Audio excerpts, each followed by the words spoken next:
আসসালামু আলাইকুম। সুপ্রিয় দর্শক, আপনারা দেখছেন দিনের পথে। প্রিয় দর্শক, আজকের এই এপিসোডটি হতে চলেছে একটি স্পেশাল এপিসোড। চলুন। আউযু বিল্লাহি মিনাশ শাইতানির রাজীম। বিসমিল্লাহির রহমানির রহিম। কুল হুয়াল্লাহু আহাদ, আল্লাহুস সামাদ, লাম ইয়ালিদ ওয়া লাম ইউলাদ ওয়ালাম ইয়াকুল লাহু কুফুয়ান আহাদ। বিসমিল্লাহির রহমানির রহিম। কুল হুয়াল্লাহু আহাদ, তিনি আল্লাহ এক অদ্বিতীয়।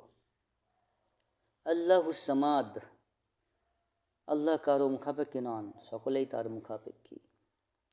লাম ইয়ালিদ ওয়া লাম ইউলাদ, অর্থাৎ তিনি কাউকে জন্ম দেননি এবং তাকেও জন্ম দেওয়া হয়নি। ওয়ালাম ইয়াকুল লাহু কুফুয়ান আহাদ, অর্থাৎ আর তার কোনো সমকক্ষ নেই। প্রিয় দর্শক, এখানে সূরা ইখলাসের ফজিলত সম্পর্কে কয়েকটি হাদিস আলোচনা করা যাক। মুসনাদ আহমদে উবাই ইবনে কাব রাদিয়াল্লাহু তাআলা আনহু হতে বর্ণিত আছে যে মুশরিকরা নবী করিম সাল্লাল্লাহু আলাইহি সাল্লামকে বলল, হে মুহাম্মদ সাল্লাল্লাহু আলাইহি সাল্লাম, আমাদের সামনে তোমার রবের গুণাবলী বর্ণনা করো। তখন আল্লাহ তাআলা কুল হুয়াল্লাহু আহাদ এই সূরাটি অবতীর্ণ করেন। প্রিয় দর্শক, আল্লাহুস সামাদ এর সামাদ শব্দের অর্থ হলো যিনি সৃষ্ট হননি এবং যার সন্ততি নেই। কেননা যে সৃষ্ট হয়েছে এক সময় সে মৃত্যুবরণ করবে এবং অন্যরা তার উত্তরাধিকারী হবে। আর আল্লাহ তাআলা মৃত্যুবরণও করবেন না এবং তার কোনো উত্তরাধিকারীও হবে না। তিনি কারো সন্তান নন এবং তিনি কোনো সন্তান জন্ম দেননি এবং তার মতো কেহ নেই, তার সমকক্ষও কেহ নেই। প্রিয় দর্শক, এখানে আল্লাহ তাবারক ওয়া তাআলা বলেছেন, লাম ইয়ালিদ ওয়া লাম ইউলাদ ওয়া লাম ইয়াকুল লাহু কুফুয়ান আহাদ। এর অর্থ হলো তার মতো কেহ নেই, তার সমকক্ষ কেহ নেই এবং তার সাথে অন্য কারো তুলনা হতে পারে না। ইমাম তিরমিজি, ইমাম ইবনে জারির এবং ইমাম ইবনে আবি হাতিম রাহমাতুল্লাহ হাদিসটি বর্ণনা করেছেন।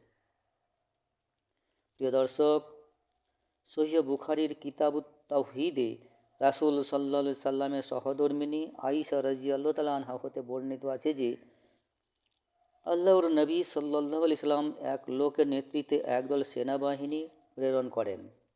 তারা ফিরে এসে রাসূল সাল্লাল্লাহু আলাইহি সাল্লামকে বললেন, হে আল্লাহর রাসূল সাল্লাল্লাহু আলাইহি ওয়াসাল্লাম, যাকে আপনি আমাদের নেতা মনোনীত করেছেন, তিনি প্রত্যেক সালাতে কিরাতের শেষে কুল হুয়াল্লাহু আহাদ সূরাটি পাঠ করতেন। রাসূল সাল্লাল্লাহু আলাইহি সাল্লাম তাদেরকে বললেন, সে কেন এরূপ করত তা তোমরা তাকে জিজ্ঞেস করো তো। তাকে জিজ্ঞেস করা হলে উত্তরে তিনি বললেন, এ সূরায় আল্লাহর রহমানুর রাহিমের গুণাবলী বর্ণনা করা হয়েছে, এ কারণে এ সূরা পড়তে আমি খুব ভালোবাসি। এ কথা শুনে রাসূল সাল্লাল্লাহু আলাইহি ওয়াসাল্লাম বললেন, তাকে জানিয়ে দাও যে আল্লাহও তাকে ভালোবাসে। ফাথুল বারী, মুসলিম, নাসাই শরীফে লিপিবদ্ধ আছে। সুপ্রিয় দর্শক, একটু মনোযোগ দিন। সহিহ বুখারীতে কিতাবুস সালাতে আনাস রাদিয়াল্লাহু তাআলা হতে বর্ণিত আছে যে একজন আনসারী মসজিদে কুবার ইমাম ছিলেন। তার অভ্যাস ছিল যে তিনি প্রতি রাকআতে সূরা ফাতিহা পাঠ করার পরেই সূরা ইখলাস পাঠ করতেন। তারপর কোরআনের অন্য অংশ পছন্দ মতো পড়তেন।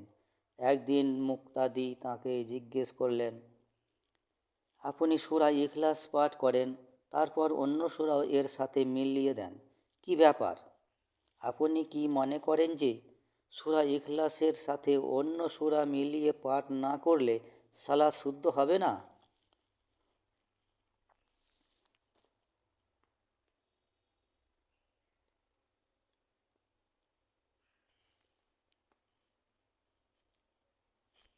হয় শুধু সূরা ইখলাস পড়ুন, অথবা এটা ছেড়ে দিয়ে অন্য সূরা পাঠ করুন। আনসারী ইমাম জবাব দিলেন, আমি যেমন করছি তেমনি করব। তোমাদের পছন্দ না হলে বলো, আমি ইমামতি ছেড়ে দিচ্ছি। মুসল্লিরা দেখলেন যে এটা মুশকিলের ব্যাপার, কারণ উপস্থিত সকলের মধ্যে তিনিই ছিলেন ইমামতির সবচেয়ে যোগ্য ব্যক্তি। তাই তার বিদ্যমানতায় তাঁরা অন্য কারো ইমামতি মেনে নিতে পারলেন না, সুতরাং তিনিই ইমাম থেকে গেলেন। প্রিয় দর্শক, একদিন রাসূল সাল্লাল্লাহু আলাইহি সাল্লাম সেখানে গেলে মুসল্লিরা তাঁর কাছে এ ঘটনা ব্যক্ত করলেন। রাসূল সাল্লাল্লাহু আলাইহি সাল্লাম তখন ওই ইমামকে ডেকে জিজ্ঞেস করলেন, তুমি মুসল্লিদের কথা মানো না কেন? প্রত্যেক রাকআতে সূরা ইখলাস পড়ো কেন? প্রিয় দর্শক, ইমাম সাহেব উত্তরে বললেন, হে আল্লাহর রাসূল সাল্লাল্লাহু আলাইহি ওয়াসাল্লাম, এ সূরার প্রতি আমার বিশেষ আকর্ষণ আছে, কারণ এ সূরায় আল্লাহর একত্ব, মহত্ব ও আল্লাহর পরিচিতি আছে। তাই আমি এই সূরা পড়া ছাড়তে পারবো না। তার এ কথা শুনে রাসূলুল্লাহ সাল্লাল্লাহু আলাইহি ওয়াসাল্লাম তাকে বললেন, এ সূরার প্রতি তোমার আসক্তি ও ভালোবাসা তোমাকে জান্নাতে পৌঁছে দিয়েছে। দর্শক, একবার অন্তত ভেবে দেখুন এবং আমল করুন। প্রিয় দর্শক, আপনারা কি জানেন এই ইখলাস সূরার মর্যাদা কত? এই ইখলাস সূরাটি সমগ্র কোরআন এর 1/3 অংশের সমান। প্রিয় দর্শক, সহিহ বুখারীতে আবু সাঈদ রাদিয়াল্লাহু তাআলা হতে বর্ণিত আছে যে রাসূল সাল্লাল্লাহু আলাইহি ওয়াসাল্লাম সাহাবীগণকে বললেন, তোমরা কি কেহ কুরআনের 1/3 পাঠ করতে পারবে? সাহাবীগণের কাছে এটা খুবই কষ্টসাধ্য মনে হলো। তাই তারা বললেন, হে আল্লাহর রাসূল সাল্লাল্লাহু আলাইহি সাল্লাম, আমাদের মধ্যে কার এ ক্ষমতা আছে? তখন রাসূলুল্লাহ সাল্লাল্লাহু আলাইহি সাল্লাম তাদেরকে বললেন, জেনে রেখো যে কুল হুয়াল্লাহু আহাদ সূরাটি কুরআনের 1/3 সমান। প্রিয় দর্শক, ইহুদিরা উজাইরকে আল্লাহর পুত্র বলে ইবাদত করত। খ্রিস্টানরা হযরত ঈসা আলাইহিস সালামকে আল্লাহর পুত্র বলে মনে করে পূজা করত, এবং প্রকৃতি পূজারীরা তো সমস্ত সৃষ্টিকেই স্রষ্টা মনে করে এবং পূজা করে। তাই এই সকল মুশরিকদের দাবি খণ্ডন করে আল্লাহ তাআলা এই ইখলাস সূরা নাজিল করেন। প্রিয় দর্শক, আজ এই পর্যন্তই। ইনশাআল্লাহ দেখা হচ্ছে পরবর্তী কোনো একটি এপিসোডে। ভিডিওটি ভালো লাগলে একটি লাইক দিন, আর আল্লাহর দ্বীন ছড়িয়ে দিন শেয়ার করে, এবং সঙ্গে থাকতে চ্যানেলটি সাবস্ক্রাইব করুন ও বেল আইকনটি বাজিয়ে দিন। সুখে থাকুন, শান্তিতে থাকুন, ভালো থাকুন। আল্লাহ হাফিজ। আসসালামু আলাইকুম।